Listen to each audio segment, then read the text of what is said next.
Bom dia, bom dia, bom dia, bom dia, bom dia, pessoal. Nós estamos começando mais um Café Econômico, resumo diário das principais notícias para investir bem seu dinheiro. Hoje, dia 9 de agosto de 2024. Galípolo surpreende ao ameaçar aumento de juros aqui no Brasil. Quem que é Galípolo? A gente vai explicar tudo isso aqui para você. Vamos falar também sobre a Ucrânia que invade a Rússia. Sim, você não ouviu errado. Ucrânia invade a Rússia. Petrobras, a gestão Lula gera prejuízo na maior empresa do nosso país. JP Morgan, o Ibov bateu no fundo do poço e agora, meu amigo, só tem um caminho para o alto e avante. Quem está falando isso não é o Felipe, não, é isso aí. Quem está falando é o JP Morgan, meu amigo. Então não esquece de se inscrever, deixar seu joinha, seu like, se inscreve no nosso canal se não for inscrito. Estamos ao vivo no YouTube e também no Instagram, beleza? Bom, vamos lá, vamos seguir a nossa pauta do dia de hoje aqui. Começando pelo Galípolo. Quem que é esse, Felipe? Nunca ouvi falar desse moço aí. Vou te explicar. Ele é o potencial futuro presidente do Banco Central aqui no Brasil, que deve assumir a gestão no ano que vem. Ele já é uma das turmas indicadas aí pelo atual presidente, o Lula. Então, ele deve acabar assumindo aí a gestão do Banco Central já no início do ano que vem. Há expectativas ainda. As declarações dele contra a visão do Lula paira algumas dúvidas. A gente sabe como é que o Lula é isso, né? O Lula gosta de controlar tudo e todos, e aí alguns discursos aí dissonantes acabam sendo vetados e cortados, né?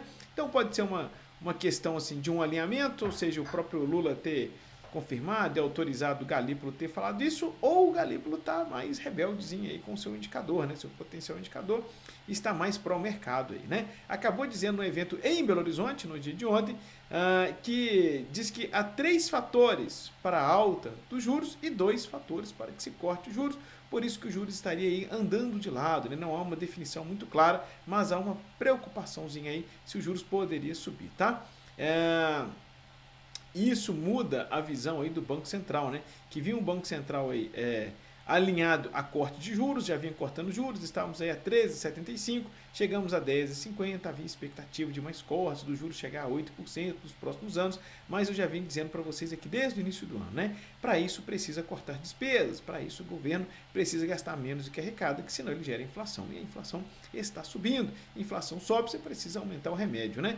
Que seria aí o aumento dos juros também, para secar um pouco a economia, criar uma dificuldade econômica e aí para você diminuir a inflação, tá? Não, Felipe, mas a população já não está gastando, as coisas já estão difíceis, então por que ainda assim teria que subir os juros, né, meu amigo? Porque justamente, né, se o governo não para de gastar, você precisa ter corte de despesas, e aí se o governo não para de gastar, a população tem que gastar menos, né? Infelizmente aí sobra para o cidadão, tá? Só para a gente ter uma inflação, a inflação é apresentada hoje, o IPCA deve apresentar aí uma elevação e deve trazer os últimos 12 meses para 4,47. Sim, teremos uma inflação próxima de 4,5 contra 4,23, tá? O Galípolo reforçou no dia de ontem que a meta da inflação é 3 e vai perseguir essa meta, vai trabalhar para isso e que se for necessário subir juros, subirá. Então, ficou essa definição, né? Um pouco a contraponto do que o Lula vem dizendo, o Lula vem se enfraquecendo dia após dia, e as pessoas não estão querendo muito colar junto com ele não, né? Principalmente essa posição de apoiar o Maduro está mostrando, escancarando aí realmente um lado muito ruim aí do atual presidente, que vem isolando politicamente. Mais uma declaração aí do Galípolo, correndo o risco de perder o seu cargo de indicação de diretor do Banco Central, mas está assumindo aí essa bronca, né? Vamos falar agora de um assunto, meu irmão, que, assim, movimentou essa semana, né? Queria ter falado isso aqui ontem no café, infelizmente não teve café econômico no dia de ontem, mas teve uma situação aí que deu o que falar, deu um reviravolta, situação aí, meu irmão, deu um plot twist no meio dessa confusão, né? A Ucrânia invadiu a Rússia e mudou aí o cenário da guerra. Sim, meus amigos, a Ucrânia mesmo que estava sendo invadida e tal, ela tomou a iniciativa de invadir o território russo. Tá? Isso não estava acontecendo e principalmente os Estados Unidos não queria esse tipo de posicionamento, inclusive proibiu, né, parte dos seus mísseis ali a serem utilizados em território russo. Por exemplo, o ATACMS, que é um míssil de longo alcance, poderia atacar, né, sair daquela... vamos entender, né? A Ucrânia está numa guerra de trincheira, né? Um ataca, outro ataca, ninguém avança ali, tem avanço ali de 2 quilômetros para um lado, para o outro, etc. Fica ali aquela luta entrincheirada.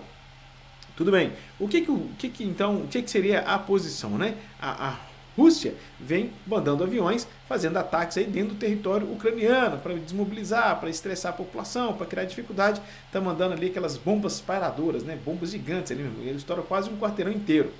Tá? Então ela vem fazendo esse tipo de postura. A ideia da Ucrânia seria fazer ataques além da trincheira. Então, se o negócio tem trincheirada aqui, eu vou fazer um ataque de longo alcance para pegar o pessoal mais atrás, para pegar o suporte, pegar o apoio. Para isso, você precisa de mísseis de longo alcance. E aí os Estados Unidos falou que não vou usar meus mísseis nesse sentido. A Europa até deixou, mas os Estados Unidos não. Então, deixou a Ucrânia encurralada, sem avanço, sem processo. Então, ela resolve, meu amigo, dar aí um ponto aí que seria inesperado. Sim. Então, só para entender, não estou colocando o mapa aqui, mas a guerra da Ucrânia e da Rússia ela está um pouco mais ao sul, um pouco mais para baixo ali, né? Para aquelas regiões mais ao sul. A Ucrânia, então, o que ela faz? Ela faz um ataque por cima, rompe essas barreiras menos desprotegidas, rompe a primeira e segunda linha de defesa e avança, cara, avança, simplesmente avança. Tá? Então, assim, a Ucrânia já avançou mais de 30 quilômetros dentro do território russo, mirando ali uma usina nuclear. Claro que a usina nuclear é justamente para você não sofrer grandes ataques, ataque de bomba, uma grande represária, né? Você não vai querer atacar ali perto de uma usina nuclear. Então, seria um ponto ali da Ucrânia correr, avançar, pegar uns 30 quilômetros de terra, de território linear, pegar uma forte região, e aí você desconcentra. Qual que é o objetivo? Então, Felipe, a Ucrânia estaria disposta a adquirir território russo? Não. Os estrategistas de guerra dizem que é uma tentativa de tirar a atenção, né? Porque quando você rompe essa barreira, ou seja, então a guerra de trincheira está aqui no sul, se avança um pouco mais pelo norte, você pode pegar a turma por trás, né? Uma dificuldade é você romper essa fronteira. Então, você rompeu a fronteira, você pode pegar o pessoal por trás, muda o cenário da guerra. Outra posição que você pode fazer é trocar aquele território por outro. Entende? Outra situação que você pode trazer também é ter que a Rússia, né, sofre uma repercussão, afeta o cidadão russo, isso gera uma incerteza, uma preocupação, uma situação desconfortável no cidadão russo, e aí o que a Rússia tem que fazer? Tirar dessas tropas entrincheiradas e levar lá para cima agora e fazer um novo movimento de defesa para reconquistar o seu território, que seria muito mais difícil, muito mais trabalhoso, muito mais árduo, né? E aí deixaria essas trincheiras um pouco mais desguarnecidas. E aí sim a Ucrânia conseguiria recuperar seu território de volta. Meu amigo, é estratégia de guerra, né? Estratégia de guerra, você tem que pensar outlier, pensar fora da linha, pensar aí realmente em umas situações. Assim, ousadíssimo esse posicionamento da Ucrânia. Tem 3 dias que está dando certo, não sei até quanto que desenvolver vai isso. Mas é um grande tapa na cara do Putin, né? Que perde ali uma postura política muito acentuada. Primeiro, mostrando que a Rússia, tirando aquele exército que está na trincheira, não tem um exército de guarnição, não tem um exército de defesa. Ou seja, se algum outro país aproveitasse a Rússia, fizesse um ataque ou pressionasse de alguma forma, a Rússia não teria aí contingente, né? E ela que se levanta ali, o segundo maior exército, a segunda maior potência militar do mundo, mostrando isso, a Ucrânia mostrando as suas fragilidades. Cara, foi um tapa na cara da Rússia. Vamos ver, isso não deve ficar barato. A Rússia deve revidar, e aí é aquela situação, né? Numa guerra não se vence pelo tapa mais forte. Guarde essa, hein, meu irmão. Não se vence uma guerra pelo soco, o tapa mais forte, mas sim pela quantidade de pancada que você consegue aguentar. Ou seja, a Ucrânia deu um tapa na cara, mexeu na moral, mexeu no ego do Putin, do ego do cidadão russo, vai desequilibrar as forças armadas russas, assim, escancarou para o mundo como a Rússia está fragilizada, está realmente sucateada, e aí a grande questão é como que a Rússia vai contra-atacar, né? Como que a Rússia vai reagir a esse tipo de situação. Não está fácil para ninguém, não está moleza não, vamos ver para que lado que isso vai, tá? Falando aqui agora da Petrobras, meu irmão, vamos falar da Petrobras tem prejuízo na gestão Lula, a maior empresa do país, inclusive a empresa mais lucrativa, que apresentou resultados extraordinários na pandemia 2021-2022, tropeça no próprio pé, cai sozinha, né, na gestão Lula. A empresa aí contrariando todas as apostas, contrariando todas as expectativas, contrariando todas as análises, que era de lucro, ou seja, todo mundo acreditava que a Petrobras ia gerar um lucro pequeno um lucro ruim de 14 bilhões de reais, né? Essa empresa que vinha apresentando 40% de lucro, 40 bilhões de lucro aí no trimestre, falou assim, vai ser famigerados 14 bilhões, pelo reflexo de uma má gestão, por uma popularização, aumento dos impostos, redução do valor da Petrobras, ou seja, a Petrobras toma um prejuízo para que se pague mais imposto, né? Uma forma de você sangrar o resultado da empresa e levar para o governo, enfim, uma série de posturas de questionamentos. Mas já se esperava um resultado ruim, mas não se esperava prejuízo. Se esperava o resultado ruim de 14 bilhões de reais. 14 bi já era péssimo, fraquíssimo para o tamanho da empresa, beleza? Pela alta do petróleo, por todo esse resultado, era para estar aqui 40 bi de resultado, né? Famigerados 14. Mas a empresa conseguiu dar prejuízo. Sim, ela fechou a 2,6 bi negativo, cara. Terrível isso aí, triste notícia a gente falar isso, tá? As justificativas são pagamento de impostos, aumentou-se a carga tributária, fez um acordo com o CARF para pagar impostos e despesas ali para a União, e também seria uma outra questão da oscilação cambial, que ela teria dívidas no exterior. Isso não cola para mim, isso não faz sentido nenhum, uma vez que a sua receita também deve ser dolarizada ou pareada ao dólar, né? Então, assim, terrível, cara, terrível esse posicionamento da Petrobras. A gente já viu isso aí lá em 2011, lá em 2012, lá em 2013, vimos o que aconteceu em 2014 e em 2016 ficou tudo escancarado como essa empresa estava afundando em dívidas e prejuízos por uma má gestão pública, né? Depois, graças a Deus, a empresa recupera, sobe, vira uma das empresas mais lucrativas no ano de 2022. E aí, de novo, a mesma velha política, a mesma velha gestão, a mesma velha estratégia, fazendo aí a empresa, das maiores empresas do país, sangrar. Isso aí, meu amigo, vai bater forte hoje na Bolsa. Bovespa hoje vai afundar tudo para ir no bem. A próxima pauta aqui a gente vai falar do JP Morgan. Tudo para ir bem, mas vai afundar, porque a Petrobras vai puxar para baixo, não tem jeito, né? Vai sangrar aí, vai pagar dividendos. Claro que vai pagar dividendos. Lembra aqueles dividendos extraordinários que deveria já ter sido pago lá no passado? Não se pagou, não, vamos deixar em caixa. Mas você não pode fazer outra coisa. Não, claro, beleza, a empresa deu prejuízo agora, mas vai pegar aqueles dividendos que deveria ter pago e pagar agora para poder se acalmar o mercado. Não, nós estamos pagando dividendos, né? Vale a pena lembrar que 50% desses dividendos vai por volta para o governo. Então, ou seja, você está recebendo aquilo que você deveria ter recebido antes, né? É terrível, terrível essa má gestão aí da empresa, aí entristece a gente mesmo como cidadão brasileiro, né? Vendo mais uma vez isso acontecendo e parece que não se muda a disposição de resolver as coisas, né? JP Morgan disse assim, o Ibov bateu no fundo, meu amigo, e agora só há um caminho para cima, para o alto e avante, trazendo aí a nostalgia, né, dessa frase, né? Segundo o banco, o único movimento provável agora para Bovespa é para cima.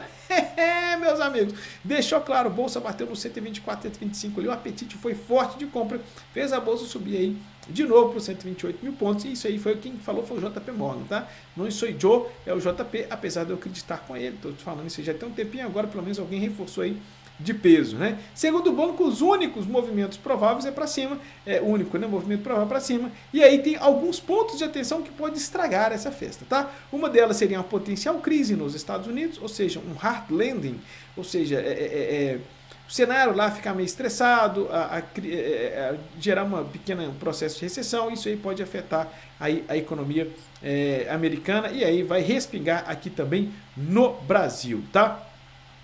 Outro ponto relevante é o déficit fiscal, né? Ou seja, se o Brasil continuar gastando mais do que arrecada, aí também você vai ter um problema na economia brasileira, tá? Mas, Felipe, eu não acredito, eu estou olhando para o Ibov, não vejo um cenário de melhora, você acabou de dar notícias tristes e ruins aí nesse café econômico, não vejo como a bolsa melhorar, não acho que a economia brasileira vai melhorar, estou vendo a inflação subir, há risco do juro subir, e etc, etc, etc. Eu te entendo, meu irmão, eu te entendo, eu sei que você está vendo, sei que você está olhando, tudo bem. Mas você tem que abrir um pouco o horizonte, cortar um pouco essa miopia e enxergar um pouco além, né? A bolsa está barata demais. Primeiro, porque nós estamos negativo no ano. E aí, se a gente for refletir aonde que a bolsa estava 128 mil pontos, nós estaríamos ali mais ou menos em 2022. A gente bateu isso aí, sabe? Talvez 2021, talvez a gente tenha batido também nessa região, agora eu não sei bem. Mas se a casa de 128, 127 ou 124 quando estava aqui, a gente já bateu isso no passado. Tá? A gente já estava nessa região. O que eu quero te mostrar é que tem anos que a Bolsa está andando de lado, enquanto isso as empresas estão reportando lucro e está tendo um crescimento, né? Pelo menos um crescimento inflacionário, tá? Entenda bem, uma melhor forma de você proteger da inflação é investindo em ações. Ah, Felipe, agora você falou um negócio aí que não deu para entender. Claro, meu irmão, pensa o seguinte, se a empresa fatura 100 mil esse ano, tá? 100 mil, só para facilitar a nossa conta, a empresa faturou 100 mil, beleza. Ela está comprando os produtos reajustados pela inflação, automaticamente ela vai vender reajustado pela inflação. Logo, se ela tem 10% de margem em cima dos 100 mil, no ano que vem, se a inflação for de 10%, ela vai vender a 110. Se a inflação for de 4%, ela vai vender a 110. Às vezes ela tem um crescimento acima da inflação. Vai vender a 110. E ela vai continuar com os 10% de lucro. A sua margem, se é uma empresa sólida e eficiente, ela vai manter sua margem. Ou seja, antes ela tinha 10 de lucro, né? 10% de 100, e agora ela tem 10% de 110, ela vai ter 11, ou seja, ela tem um crescimento inflacionário. No mínimo, as suas ações deveriam também ser corrigidas pela inflação. Tivemos uma inflação elevada no período. Mostra aí, pelo menos, que o IBOV deveria ser reajustado pela inflação, o que está muito barato. Fora isso, as empresas estão gerando crescimento. Muitas empresas estão quebrando, principalmente as pequenas e médias empresas, mas as grandes empresas sólidas acabam absorvendo essa demanda, acabam adquirindo essas empresas numa situação ruim e elas por si só acabam se inflando, crescendo, etc. Então, empresas que estão listadas em bolsas, que têm investimento de capital externo da empresa, né, ou seja, utilizam capital de terceiros, tendem a ter melhores resultados. Logo, essas empresas não só estão crescendo acima da inflação, como muitas vezes elas têm um crescimento realmente de margem real. Soma-se isso tudo, o IBOV deveria estar alto, deveria estar mais alto. Mas, Felipe, por quê? Porque não está? Justamente por esse sentimento pessimista. Fala assim, não, eu não estou achando que a economia está bem, não vou investir em ações. E a bolsa fica andando de lado, fazendo essas trocas. Algumas empresas sobem, outras caem. Mas o que eu quero dizer, existem inúmeras empresas aí positivas na Bolsa de Valores e de setores que você às vezes nem imagina. Exemplo, saiu o resultado no balanço de ontem da Lojas Renner. Lojas Renner, existe um conceito mágico aí nas redes sociais, no senso comum brasileiro do investidor, que varejo é um buraco sem fundo, que é uma coisa ruim, que não dá resultado, que não dá margem, que não vale a pena. Lojas Renner não deu um resultado deu lucro e muito melhor do que o ano passado, apresentando um crescimento real. É um exemplo, vai subir na bolsa de hoje. Não é uma recomendação de compra, mas eu estou explicitando aqui para você como isso acontece. Outro exemplo foi a Magalu também, que reverteu o prejuízo do ano passado para lucro esse ano. O que eu quero mostrar para vocês, apesar da Magalu ainda ter um prejuízo acumulado, ter um desconto, etc., a Lojas Renner não tem esse prejuízo acumulado, mostra que essas empresas que utilizam capital de terceiros, né, principalmente de bolsa, para poder se alavancar, crescer e superar essas crises, apresentam bons resultados. E aí você vai observar lá, você fala, pô, mas essa empresa está extremamente barata pelo resultado que ela está gerando. Sim.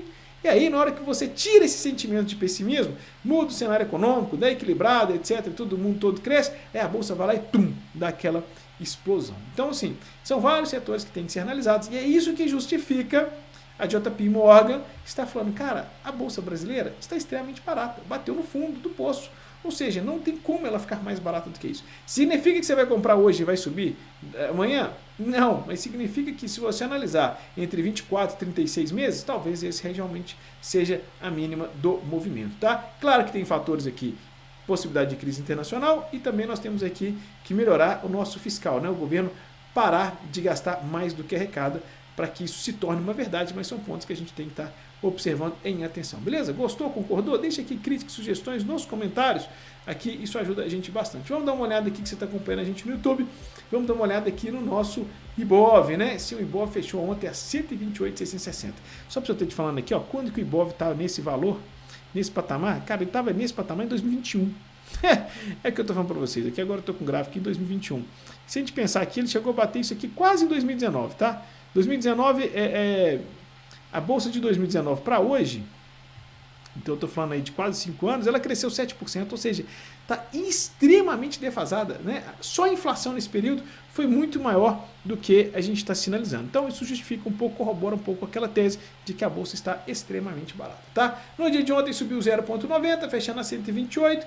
Petrobras ontem fechou positiva 1,60, deve derreter hoje igual manteiga na chapa, né, por essa notícia ruim. A grande maioria das empresas fecharam no positivo, Vale fechou negativo e 0,61. Por quê? Medo do governo fazer a mesma coisa na Vale do que está fazendo com a Petrobras, através de comprando grande parte das ações disponíveis no mercado da Vale através dos fundos de previdência, né? Ou seja, o governo controla o fundo de previdência estatais, tem um mundo de dinheiro, começa a comprar ações da Vale e aí você pega uma participação expressiva, você pode votar no conselho e trocar o presidente. É exatamente o que estava tentando colocar aquele senhor Manteiga. Aí o mercado chiou e agora está tentando colocar outras pessoas. As eleições, isso aí deve acontecer daqui a 2 meses lá na Vale, né? E aí se isso acontecer, então até lá, meu irmão, tá todo mundo, isso, Maria, Vale, tá todo mundo meio receoso com a Vale, apesar dos resultados extraordinários que ela vem apresentando. Vamos ver como é que vai sair no balanço, tá? Vale tá R$56. Famigerados, R$56 jogado aí as traças, tá? Bom, esse é o peso do Estado, né, irmão? Esse é o peso do Estado, né? Se não tivesse o Estado querendo ser tão intervencionista, né? Não tinha metade desses problemas que eu falei hoje aqui no Café Econômico, beleza? Pessoal, quero agradecer a sua participação, bom dia pra você, boas operações, bons trades, um abraço, excelente final de semana e fiquem com Deus, até mais, tchau, tchau.